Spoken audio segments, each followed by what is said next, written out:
And finally, new rule: in the future, all American school kids must be made to study the Constitution. Not ours, Brazil's. Because plainly, that one is working a lot better than one we have. America ran a very clear scientific experiment with Brazil recently, where we faced the exact same situation, and let's just say, when it comes to democracy, we're the ones who got waxed. Brazil, you know.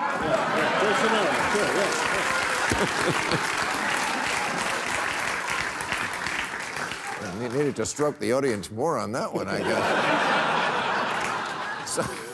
So here's what happened. In 2020, American incumbent President Donald Trump, a thrice-married far-right populist, lost his re-election bid and then embarked on a campaign of outright lies to convince his supporters the election had been rigged, which resulted in the siege of the American Capitol on January 6th.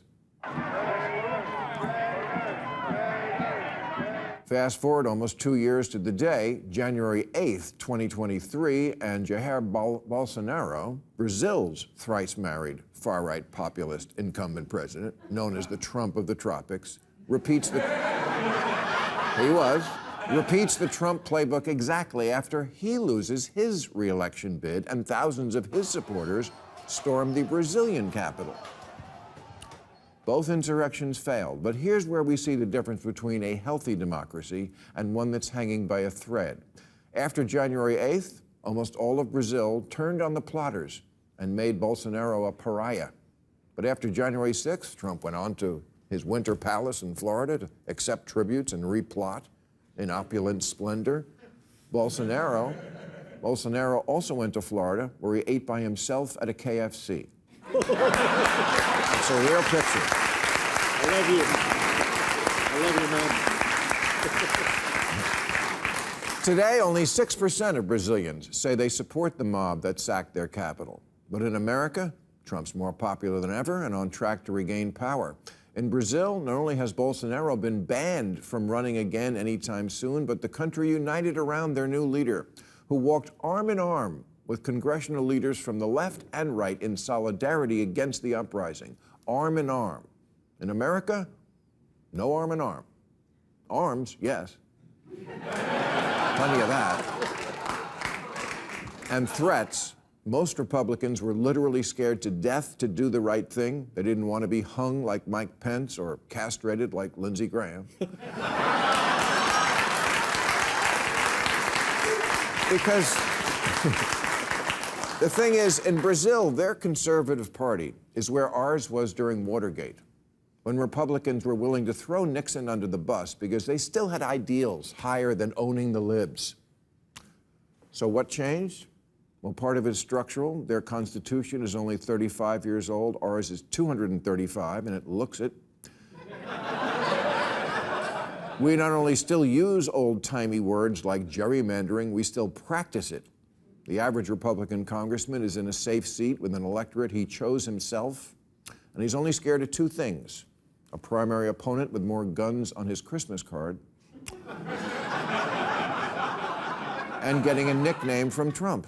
Trump has proven that in America you can absolutely attempt a coup, and at the very least there's no immediate repercussions. The only way we are allowed to punish a president is through impeachment, where the jury is the Senate. Except California has 68 times the population of Wyoming, and yet we both get 2 senators. We both get 2 jurors. In Brazil, elections are overseen by a special electoral court with judges who serve 2 terms. We don't have that. We have a partisan Supreme Court whose terms expire when they do.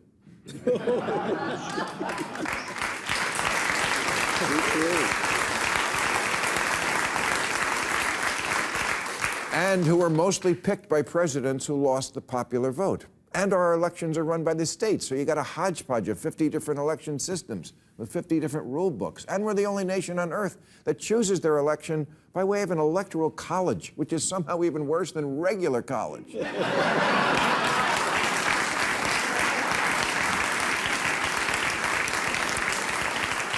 And if all that isn't bad enough, it takes America 2 months to count and certify the votes, which gives the losers plenty of time to plot and make mischief. In Brazil, popular vote always wins. Everybody goes to the polls on the same day, and the official commission declares the winner that night. And then everyone goes outside and flashes their tits.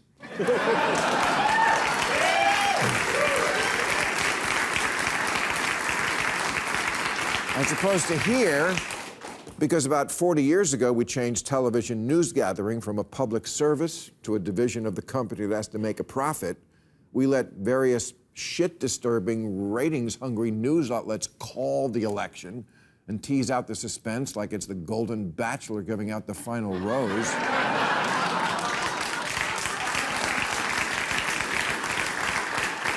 It used to be people's opinions were shaped by the news. Now the news is shaped by people's opinions. Opinions. It's all we hear in the media all day long when we're not hearing it from our friends on Facebook. And by friends, I mean Russians. And there's one more thing. We're just a shittier people than we used to be. Sorry.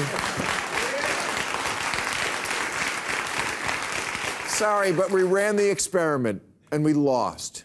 In Brazil, the politics of grievance has its limits. Here it doesn't. There are 172 election deniers currently sitting in Congress, but Republicans only threw out one guy, and ironically, he was from Brazil.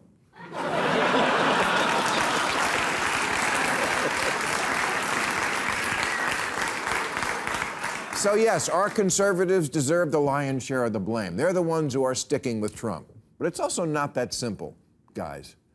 It's also the fact that since Watergate, the parties have flipped personalities. Democrats used to be the party of the working class, and Republicans were the elitist, Chardonnay-sipping assholes, the snobs on the winning side of the diploma divide. But that got switched up, and people really hate a snob, enough, in fact, to vote for Trump, who recently said, "It's nice to have a strong man running your country." Well, many Brazilians remember when it wasn't.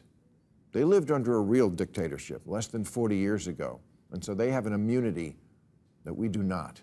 It would be nice if we could get that immunity without having to get the disease.